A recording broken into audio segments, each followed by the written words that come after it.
Welcome to High Impact Growth, a podcast from Damagi about the role of technology in creating a world where everyone has access to the services they need to thrive. I'm Sarah Strauss, Senior Manager of Revenue Marketing at Damagi, and today, your co-host, Amy Vaccaro, Damagi's Senior Director of Global Marketing, and Jonathan Jackson, CEO and co-founder, have the privilege of speaking with Celina de Sola, co-founder and president of a long-standing partner of Damagi, Glasswing International. In this episode, Celina shares Glasswing's remarkable journey and inspiring work to address the root causes and consequences of poverty and violence, particularly in Latin America. Celina talks about their non-clinical model for mental health care and their focus on local solutions to equip communities with the resources they need to navigate adversity. The discussion also highlights the role of technology in driving change and empowering local communities. We hope you enjoy it. Welcome to the podcast. So we are so excited today to have you here, Celina, with us. Thank you for joining. So you are co-founder and president of Glasswing International, which is an organization addressing the root causes and consequences of poverty and violence across 12 countries. I want to hear a bit about your story and how did you get into this work? Before we started Glasswing, I'm one of three founders. And initially, right after I finished school, I actually worked in humanitarian aid. So I worked in areas affected by conflict and natural disasters for about 6 years. And I think after having done that work, I really became interested, and so did the other founders actually, but we all became interested in seeing how we could kind of strengthen existing systems as opposed to and figuring out what we could do to help equip what was already in countries to be able to respond to emergencies or to just be able to deal with adversity without necessarily needing other people coming from the outside. So we moved back to El Salvador, which is where I'm from and where I'm at now, and wanted to first identify what the priorities were here within communities and also even within schools and healthcare facilities. And we went from there. And this is almost 20 years ago now, but really trying to make sure that when we talk to communities and systems, we wanted to understand what the resources were and how we could build on that. So that was really a huge part of it for us, is trying to, come in and solve problems, really try to understand them and meet people where they were at and meet systems where they were at. That's awesome. And we're all based in North America and Latin America right now. The conflict in Central America has become huge in the news and immigration and some of these challenges over the last 10 to 15 years since you started the organization. And the organization has changed a ton. You went from 3 to 300 employees. You've raised $90+ million in programming, just huge impact across over 10 countries, worked with 500+ public schools, just huge, amazing stats and impact. And we'll link to some of your material in the show notes. But how has it kind of felt to be operating as this has become such a heightened area for this region and, immigration, conflict, a lot of safety issues in the region? You've been working in it for so long, and I imagine the funding has changed quite dramatically. The needs have changed quite dramatically.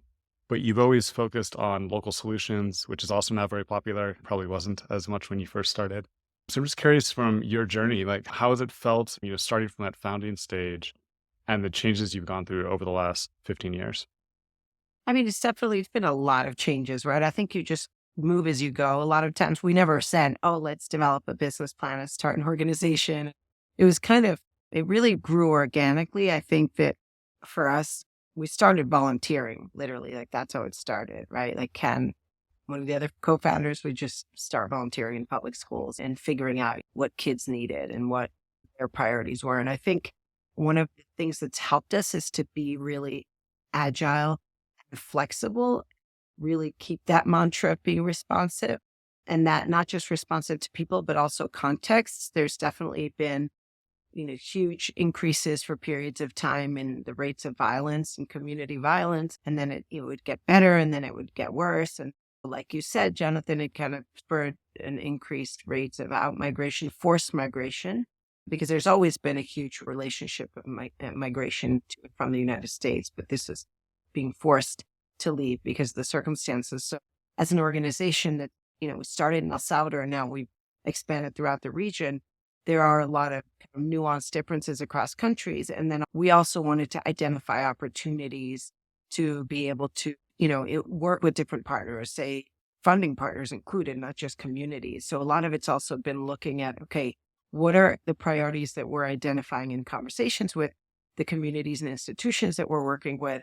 What's the context, the geopolitical context that we're working in? I think it's important to be mindful of that, right? And then where are there opportunities to get funding that doesn't take you in another direction, but that allows you to continue to do the work that you want to do?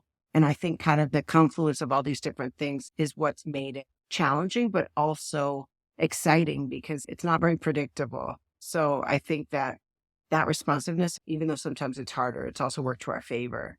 And then just grow the team. And I have to say our team's now, Jonathan, we're at 600 people in 12 countries. Can you imagine? So I think it's also... That's a lot of people.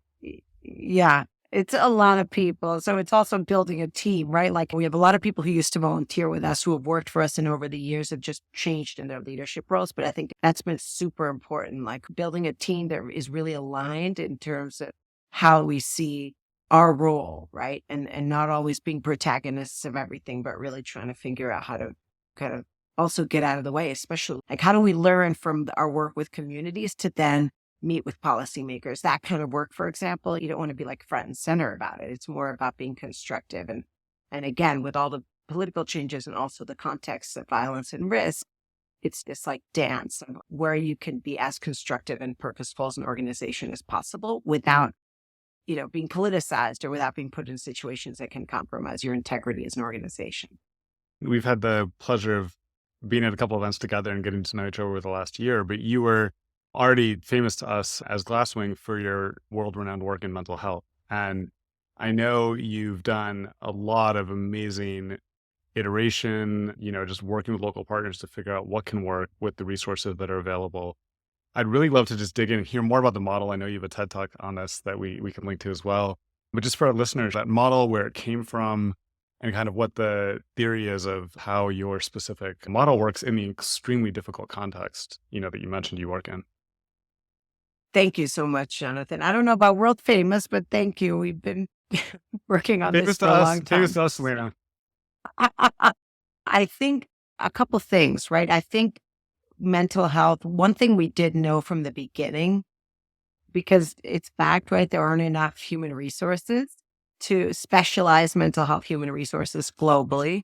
The other is that mental health, even when we started, was always an issue. I remember when we worked in humanitarian aid context, there was such a gap, right? So we knew that there aren't enough specialists. So how do we focus on mental health coming from a non-clinical lens to start, right? And understand that the kind of valuable clinical resources, the specialists, the psychiatrists, psychologists, you want that to be kind of later in the process, like a referral, as opposed to loading these few individuals with so much. So we're like, how do we think about something that is non-clinical and that can be amplified and accessible at the community level? So on the one hand, it was like, okay, we have very few human resources that are specialized in mental health. On the other, there's a huge demand for mental health because it's so broad, right? It's not just psychiatric conditions. It's also just the anxiety, depression. We knew that when people are exposed to stress and violence, that can result in trauma.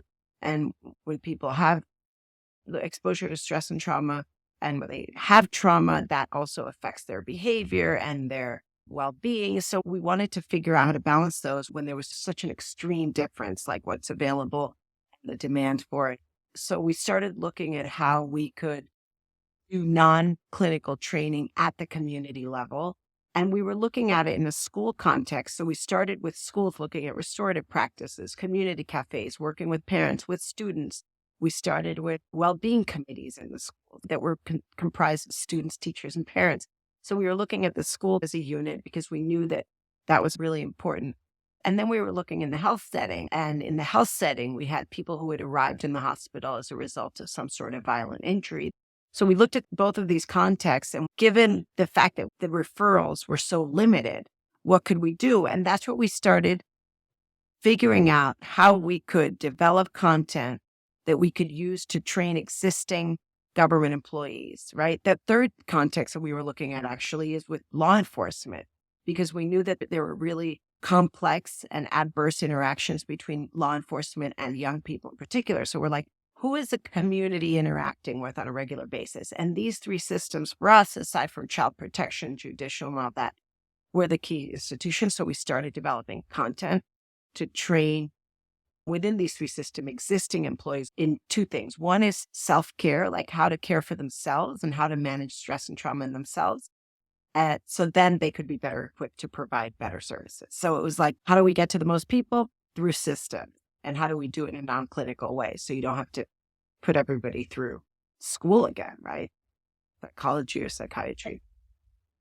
Yeah. And Celina, in your TED Talk, you speak to this model of trauma-informed services and counseling. I'm guessing that applies to these three communities, and would love to hear a bit about like that methodology and what that looks like in how you're working with government employees, law enforcement, school teachers to really train them. Yeah, I mean, trauma-informed is the term we use. Some people don't like the word trauma, so you could even think about it as just like understanding the impact of stress, right? Understanding the impact of adversity. And I think really what we do is provide something called psychoeducation, right? So how do we provide people with information and like the science behind the impact of stress and trauma on a person and on a community? So what we see is that it's incredible when you learn more about how stress and trauma affect your body, your behavior, your emotions, your mind.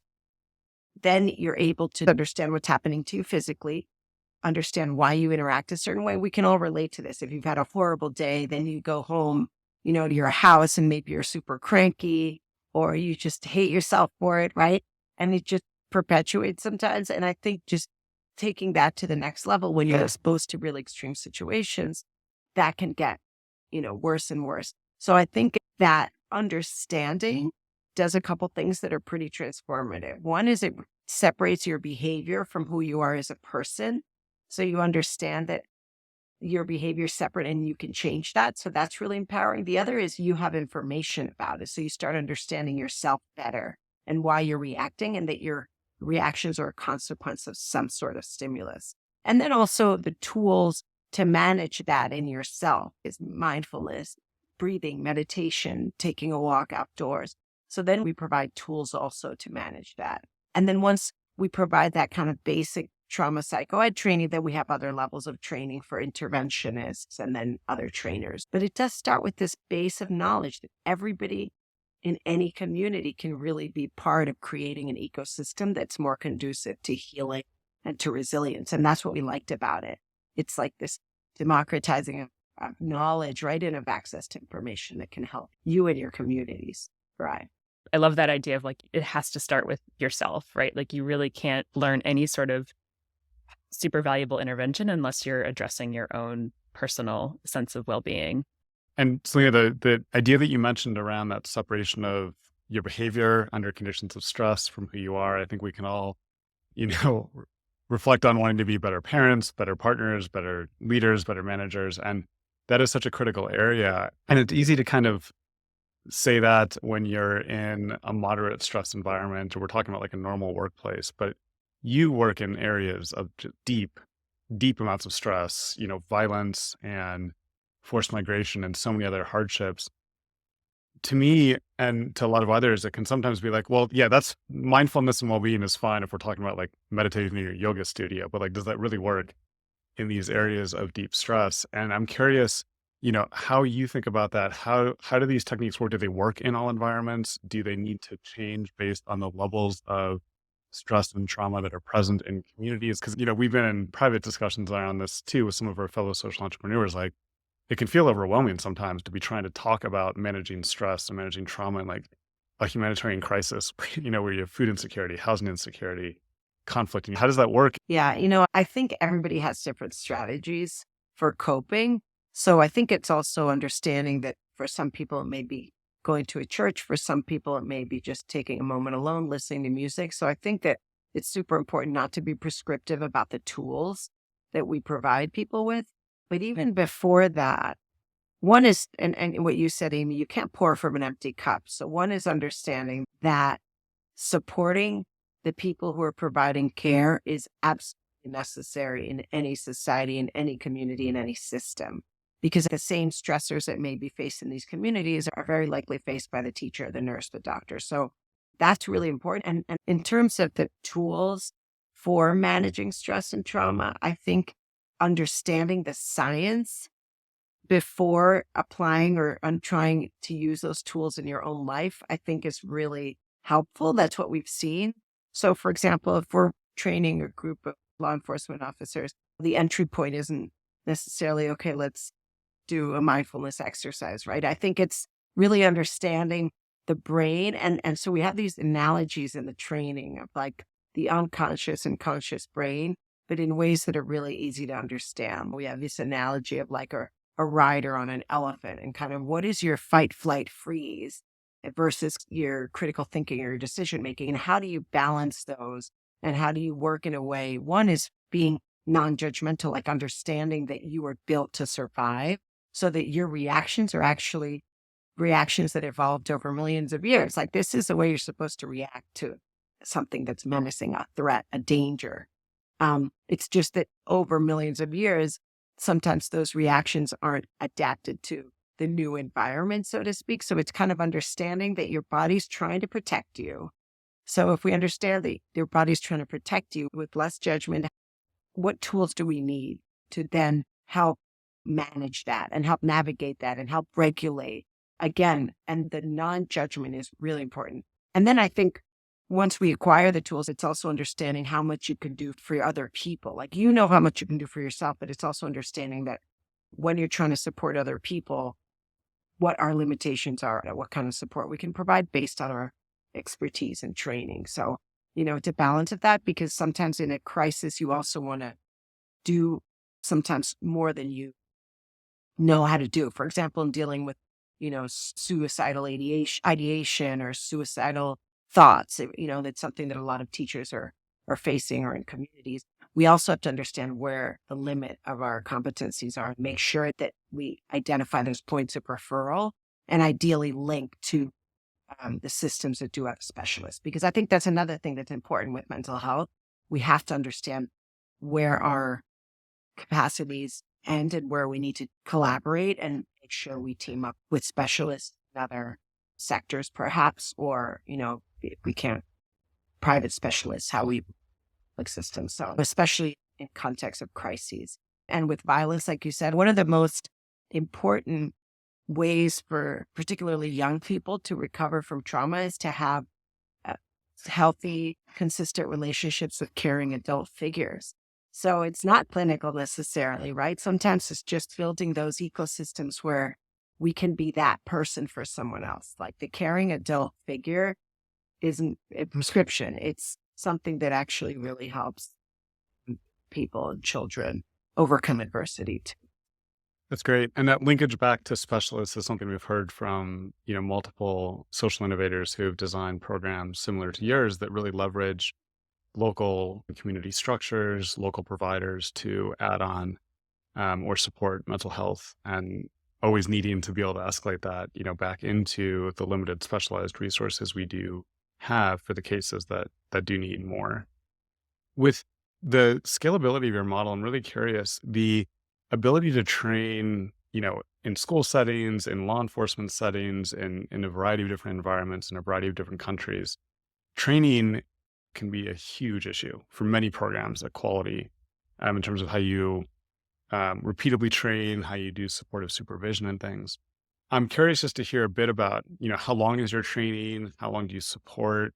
Just take us through that, because that has seemed to be a crucial innovation to programs that can scale with quality, as they cracked something about how their training model, lands and resonates with the providers, it works for the community, and scales across multiple cultural contexts. Yeah, I think that's something that we continue to learn about, Jonathan. I think there's a huge, when you think about scale at these numbers and within it, these public institutions, there's a lot of different variables, right? Say our initial course is about 16 hours. And then there's also how you deliver that. Like if you do 2 8-hour days, that's really long, right? That leaves very little time for people, because a lot of people in these kinds of trainings want to share and interact, and you really get invested in the process. So the 16 hours tend to be divided into multiple days. So coordinating that, right, with the Ministry of Ed or the Ministries of Health or law enforcement or, judicial, whatever, all these different institutions takes a lot of logistics, but also if you have 4 chunks of 4 hours, for example, or 6 hours, it also gives people time to kind of process what they're learning. So I think that's one. The other is obviously that buy-in is critical to have, but luckily, I think for mental health, especially with the self-care component, that there's a huge demand for. So that really opens up the doors within different partner institutions to work together on it. As far as the quality and the fidelity, I think that's something that's always a challenge because you really want to build the capabilities and have training, train trainers within institutions so they can continue that learning. But to have effective training, you need effective trainers. So you can be very technical, very knowledgeable, and understand content very well. It doesn't mean you're an amazing trainer because that requires a whole other skill set. So one of the challenges is just finding people who love to train and who are very good at it. And I think that that's been something that's really important for us. So who do we identify within our partner institutions, public and civil society? Who do we identify that are good trainers? And really invest in them. I think that's important. The other thing we've been doing is just working with the training institutions, for example, the nursing schools, the teachers, the universities. How do we work within the academia to start integrating this kind of training into what a teacher, a doctor, or cadet will receive just as part of the curriculum? And I think that's really important. If we could just make mental health part of the curriculum for all these professions, I think that would probably be the best way to do it because professors know how to teach and you'd have good trainers there. Sometimes we'll work with people and they know the content so well, but the delivery, the delivery is so important because you're talking about things that really hit home and that are sensitive. So the training is really the capacity of the trainers to the interpersonal skills are really, really important. We use EQUIP, which is a WHO and UNICEF training for providers of care. And we also have to be mindful of the protocols in place when things do come up during training that you have to manage. So that's something that's not just training on anything. It's training on issues that may bring up things that are triggering or things that are very sensitive. So we need to know how to navigate those. So these are all things that make it more difficult in many ways, but also meaningful. Yeah, absolutely. I mean, imagine a lot of sensitive things can come up in a training on how to deal with these issues. Can you share with us, Celina, a little bit about what's the current scale? You mentioned earlier you've got 600 people in your organization. We're sort of drilling in on the mental health work specifically. How have you been able to scale these programs and maybe give us a bird's eye view of what these programs look like? Sure. I mean, the team isn't only working on the mental health piece, but the mental health team, it's called Sanamente, our mental health program, which means healthy minds and also healthily. So for the Sanamente program, we do have a growing team. And our goal over the next 3 to 4 years is to train 100,000. The goal in this specific project is to train 100,000 providers of care. So teachers, doctors, nurses, child protection, and also law enforcement, and make sure that within that number of people, we have trainers within these public institutions. So our goal is to, over time, make sure that this becomes really integrated and embedded in institutions. Obviously, if there's a demand for it, which to date, we found a huge demand. In fact, we were supposed to start this project in 3 countries, in El Salvador, Guatemala, and Honduras, and now we're also working in Mexico and Colombia in contexts where there are a lot of persons on them. So we've adapted it to that. But the demand is such that we're really trying to make sure that the content we have is adaptable to many different contexts. So the idea is to reach that many people who can then be kind of that first stop in terms of mental health for millions of people. Our goal is with those 100,000, we estimated that we'd provide more access to frontline kind of mental health care for about 10 million people. And then again, I want to reiterate the referrals, right?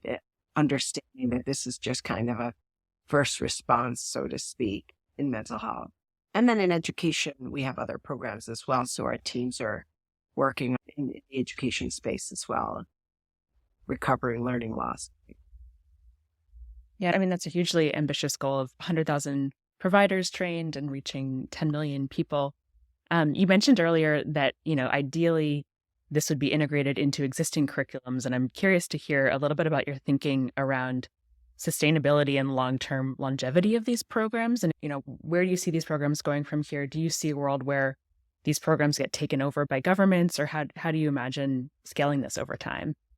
I mean, I think that's the ideal. I think for us, if this can become something that just becomes part of the curricula, right? So if you're a cadet in the police academy, these are modules in your learning. Like this is part of what you need to graduate. If you're in teachers college, if you're whatever it is. And, the American Heart Association, they do CPR training and you have to certify every so often. Ideally, you would have within these same public institutions some sort of process through which you could reinforce that. But I do think there's also a culture change factor that we're trying to achieve by saturating institutions with this training and knowledge. And I think that culture change of understanding what I mentioned earlier, the kind of trauma lens is understanding that behaviors are consequence, understanding what stressors do. We really believe that can change culture, right, in a school community. Like if the child is misbehaving in a classroom, instead of kicking them out, a teacher understands that there's probably something going on. Or if they're very withdrawn, it can be like a red flag. So I think if we start all understanding this as societies, then we change the way we interact with people and with people's behaviors. And that's kind of the goal. It's not just for institutions to understand this, but it's for society as a whole, for us to understand that we can all be part of this and really build this into how we operate, and how we interact with each other. I think there's a lot of trauma around many different things, stressors. And I think if we understand this better, ideally, we'd also have the shift in paradigms and in cultures and therefore in behaviors, interaction. And have you found that challenging? Like I think in some ways, Demagi is working on a similar pathway. And I'm curious, like what sort of interest or frictions or challenges do you face in trying to make this a more ingrained part of culture to really understand trauma and understand resilience and mental health support? Oh, yeah. I mean, I think the work is super challenging. And I think all of our work is challenging. I definitely think that making it a priority in all these different spaces is challenging because people are trying to survive, right? So when you're trying to survive, it's really hard to focus on what you see as, that's something I'll deal with after I can feed my family and actually walk home safely. So there is a real challenge just in terms of bringing this front and center when there's so many priorities. So how do we formulate this, or how do we approach this in a way that is seen as being helpful to address the other priorities, not instead of? So it's not replacing other work in GBB or other areas. It's use this to help address both the causes and consequences of these other crises or these other situations. I think that's what makes it challenging. I think sustainability in general is challenging because you do need to achieve that change in mindset in order for this to be a continued, ongoing part of the work. And to get that buy-in, it's reaching a lot of people. Sometimes you're creating a demand for a product that doesn't exist.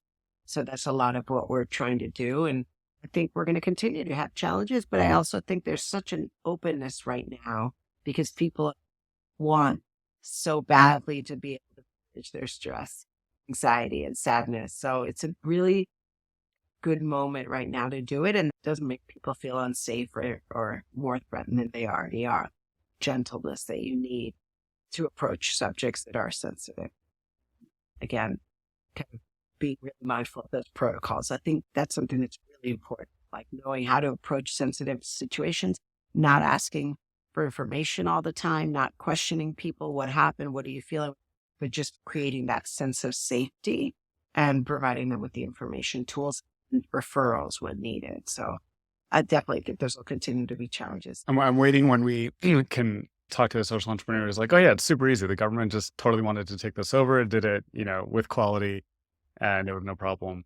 And I want to highlight one thing you said, Celina, that when we think about adding these into existing training programs or others, everybody's like, oh, it's just 16 hours more. But that's on top of everybody else also wanting more, 16-hour program, et cetera. And right. One of the things I think is a really important thing for the industry to do a better job of is kind of reject the premise that this is a big trade-off or this is in addition to their core responsibilities. If you're a teacher or you're a law enforcement or you're in some of these fields, supporting, mental health in the way you're talking about is going to make you better at your quote unquote core job function. And so I think for a lot of these areas, it shouldn't necessarily be viewed as something additional that both takes extra training time and then extra service delivery time. It actually makes the service delivery more efficient and more productive because mental health and resiliency is such a huge part of those environments and what is necessary to reach the clients they're trying to serve. So yeah, I love that explanation. And with scalability and with transition to government, technology is also a huge factor often in how we think about the scalability of programs. And I'm curious, how has Glasswing been looking at technology? I know Demagi and Glasswing are excited to be partnering together with some aspects, but in general, you can imagine lots of ways technology could help with training or with data management areas. I'm curious, what have you explored? What are you excited about? And how are you viewing technology as one of the tools that can help in expansion of your programs? Yeah, I think technology is really key, especially in mental health care. I feel like there's been a lot of conversation around AI and mental health and the ethics around that. And I really believe in kind of interpersonal, human contact for healing. But I do think the technology is absolutely indispensable when it comes, definitely, yes, to data management, like you said. Obviously, you guys are experts in that at Demagi. But also for ongoing training. I do think what we've seen is it's better to do in person and then complement with online. So how could we leverage technology better to provide ongoing training, to provide these like sound bites or small recordings that people digest so little information now at a time, easy to access videos, content to reinforce the learning. I think that's really key for us because you can't have that reach. And then it would also continue to reinforce, once governments do it directly, how you can continue to provide content in a way that's going to reinforce it with the messages and maintaining the fidelity of that material. So I think that that's super valuable. And then the data is important because we want governments to understand how valuable it is, not just so people can provide better care, their workforce, but also that they can have greater well-being. So it's also an HR strategy, not just like a service delivery for your end user, but also for your own human resources to be better conditions, better state emotionally and physically. So I think technology is indispensable standpoint, and the data allows you to look at things quickly and effectively. Yeah, that's awesome and so well said. You spoke at the beginning around this sort of responsive model of kind of learning from policymakers and partners and funders and what their priorities are. Have you been able to use data to help propel the organization forward and sort of showcase the impact that you're making? Like, how has data been useful in terms of your journey? Absolutely. The kind of monitoring and evaluation piece is constant to figure out what's working if you're achieving what you want to achieve. We're 17 years into the organization, and you always feel like you're constantly like looking at everything again. And I think data isn't just a tool for us to see if we're actually achieving what we want to achieve with the effectiveness and the impact, but also to identify when we're not, and to identify in many cases what we can do better. Like you can have a more nuanced and detailed look at what you're doing and see like which piece of it we need to improve on. And it also helps us when we interact with institutions to show that data, what is working and what's, because a lot of times governments can't maintain the same level of rigor that an organization can. And I think data, both qualitative and quantitative, right? I think both are super important also.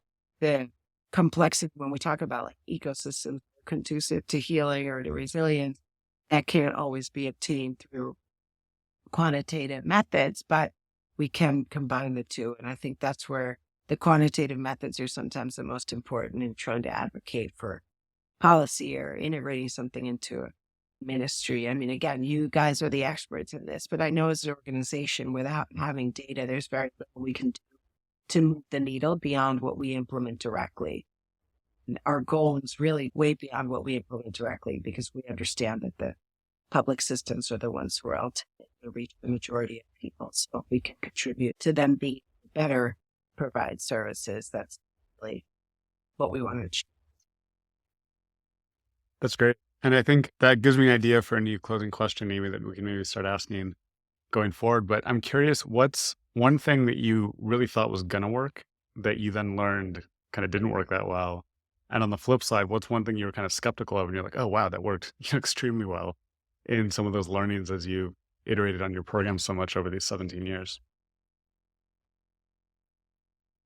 I think I thought that training of trainers, I took for granted that if they just were really knowledgeable about the content, you know what I mean? We have like, you learn it, then you become an interventionist, then maybe you become a TOT. And it didn't really work like that. Like now we're like the TOTs, the training of trainers, it has to be like a really different selection process with more nuance than we had originally because of all the things that were, coming up and just the navigating of the conversations, the context, the charisma to deliver content. Right. And the optimism, because you want this to come with optimism and hope.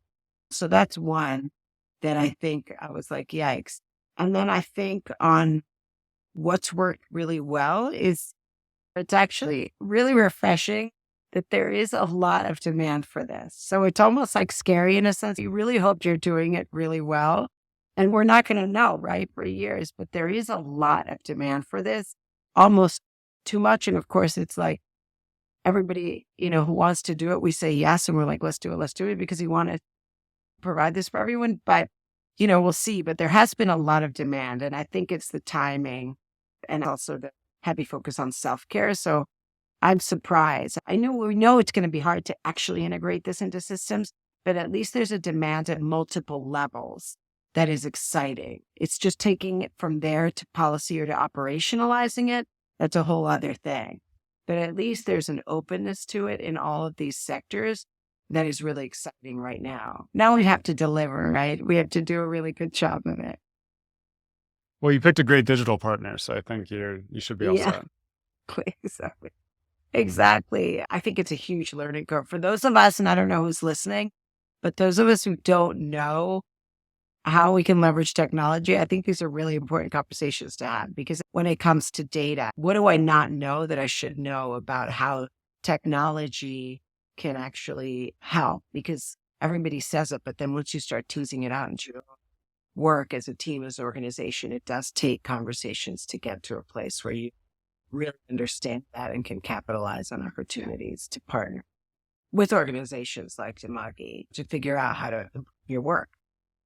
The outcomes. And Celina, that's a great segue into our closing question, which is, are there any sort of final parting messages that you'd want to leave for our audience, which is, funders, implementers, technologists, all working in this global health and development space?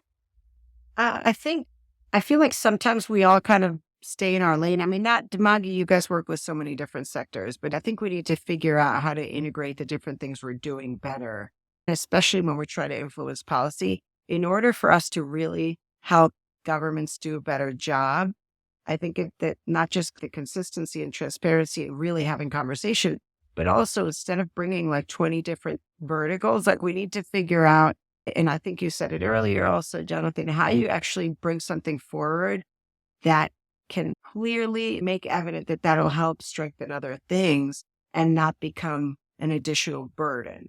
And that's something that we're constantly trying to underscore. Like you said, these 16 hours is a long time, but we're trying to help you achieve all these other outcomes, right? Like post-COVID learning loss, security, HR, and then also team up with organizations doing other things. How do we bring this together, bring this forward in a more integrated way? I think the different work that we're doing come at government from all different directions.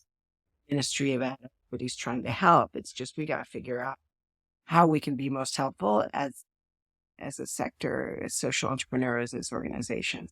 I think funders now are really encouraging more collaboration, and I think that's really helpful because then we're nudged into doing that more as opposed to competing for resources or grants. Well, Celina, thank you so much for coming on. This was amazing to hear your experience and your advice for the audience, and look forward to seeing you and working together to help expand your amazing impact. Likewise. Thank you so much. Thank you both, Amy and Jonathan. It was great being here today. Thank you, Celina. That's our show. Please like, rate, Review, subscribe, and share this episode if you found it useful. It really helps us grow our impact. And write to us at podcast@demagi.com with any ideas, comments, or feedback. This show is executive produced by Amy Vaccaro, produced and edited by Michael Kelleher and myself, with cover art by Sudanshu Khan.